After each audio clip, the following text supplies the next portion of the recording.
Hello दोस्तों, मैं मोहम्मद ज़ैद आप लोगों का स्वागत करता हूँ इस वीडियो में। जैसे कि पिछली वीडियो में हम लोगों ने बात की थी प्रीप्रोसेसर डायरेक्टरी के बारे में, और आज के इस लेक्चर में इस वीडियो में हम लोग बात करेंगे हेडर फाइल्स के बारे में। ठीक है, तो सबसे पहले हम लोग हेडर फाइल्स की डेफिनेशन देख लेते हैं। क्या होती है हेडर फाइल्स की डेफिनेशन? जो हेडर फाइल्स होती है in C language, the header files provide a collection of built-in functions to perform various type of operation, and this function is also called as a library function. ठीक है, मतलब जो C language में जो कुछ inbuilt header files यानी कि कुछ function various types of functions हैं जो कि यूज किए जाते हैं to perform various type of operation, उन्हीं को हम हेडर फाइल्स कहते हैं। ठीक है, the C language provides a collection of built-in, इसका मतलब ये होता है कि प्रीडिफाइन, जो कि पहले से ही किसी चीज को डिफाइन किया गया और सिर्फ यूजर उसको यूज करता है। ठीक है, built in function,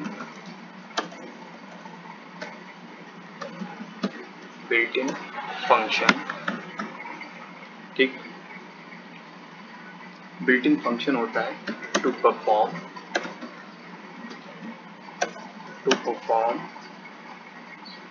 the various type of operation, to perform the various type of operation। ठीक है, operations in program, in C program कर सकते हैं हम लोग, C प्रोग्राम। और इसी चीज को हम लाइब्रेरी फंक्शन भी कहते हैं। ठीक है, मैं इसको कैपिटल कर देता हूँ। ठीक है, लाइब्रेरी फंक्शन भी कहते हैं। ठीक है, it is also called as a library function, is also called, ठीक, लाइब्रेरी फंक्शन। कुछ हेडर फाइल्स हैं हमारी जो कि पहले से डिफाइन की गई हैं, जिसके बारे में हम लोग बात करेंगे। लेकिन उससे पहले हम लोग कुछ और बात कर लेते हैं इसी के बारे में, इसको और ब्रीफ में और इसको डीप में समझ लेते हैं। All these library functions are contain in different libraries depending upon their category of operations. ठीक है, all the header files or library files are contained in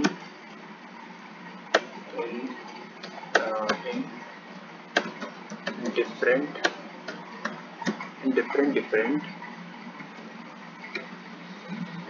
library, ठीक, library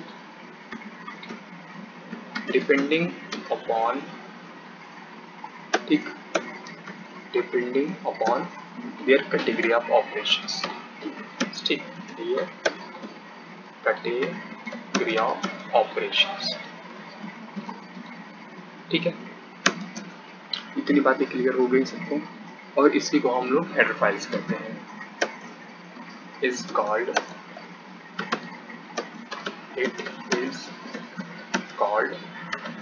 हेडर फाइल्स। ठीक, तो एग्जांपल देख लेते हैं हमारे, इसको ऐसे कर लेते हैं हम लोग। कुछ एग्जांपल्स हैं हेडर फाइल्स के, इसको देख लेते हैं। सबसे पहले हमारा जो आता है वो stdio.h आता है। ठीक है, जिसका फुल फॉर्म होता है, इसका जो फुल फॉर्म होता है वो होता है स्टैंडर्ड, ठीक, स्टैंडर्ड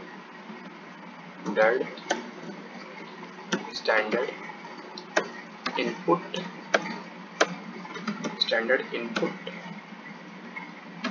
आउटपुट लाइब्रेरी, मतलब standard input output header files कह सकते हैं, हेडर फाइल। ठीक, अगला जो होता है हमारा वो होता है conio.h। ठीक है, conio.h। ठीक है, इसको कंसोल इनपुट आउटपुट कहते हैं हम लोग, कंसोल इनपुट और आउटपुट। ठीक है, कंसोल इनपुट आउटपुट कहते हैं। अब इसके अंतर्गत जो हमारा आता है वो आता है जैसे कि प्रिंट एफ, ठीक है, प्रिंट एफ हो गया और स्कैन एफ हो गया, ठीक है, स्कैन एफ एक्सेट्रा, ठीक है। और हमारा जो कंसोल आउटपुट या इनपुट आउटपुट में आता है वो होता है CLR SCR। इसके बारे में हम लोग सब डिटेल में देखेंगे, इसका यूज़ करेंगे, इसका यूज़ करके हम लोग अपने प्रोग्राम में देखेंगे कि किस तरीके से ये काम करते हैं, ठीक है। गेट CH भी होता है हमारा एक। अब अगला जो हमारा आता है वो आता है stdlib.h, ठीक है, stdlib.h यानी कि स्टैंडर्ड लाइब्रेरी, ठीक है, स्टैंडर्ड लाइब्रेरी, ठीक है। स्टैंडर्ड लाइब्रेरी हमारी होती है जो कि various types of multiple function को कंटेन करती है, ठीक है। इसी तरीके से math.h जिसमें कुछ मैथमेटिकल फंक्शंस होते हैं जैसे कि पावर, स्क्वायर, इस तरीके की जो कैलकुलेशन हमारी की जाती है वो math.h के द्वारा की जाती है, ठीक है। इसमें जो आते हैं वो होते हैं power.h, पावर फंक्शन का यूज़ किया जाता है, ठीक है। उसके बाद हमारा आता है स्ट्रिंग टाइप, एक string.h भी होती है, string.h, ठीक है। string.h का यूज़ हम लोग करते हैं, it contains various function for string manipulation like strlen, ठीक है, ये सब फंक्शंस हैं, strlen, strcmp।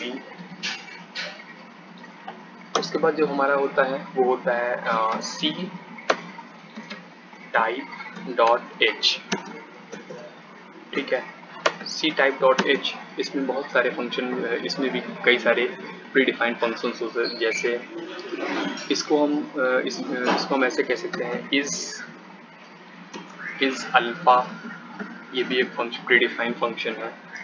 उसके बाद अगला जो हमारा होता है इज डिजिट, और AT, एक फंक्शन हमारा होता है A to I, ठीक है। तो इस तरीके से कई सारे फंक्शंस इसमें आते हैं, कई सारी और सारी हेडर फाइल्स होती हैं जैसे कि process.h,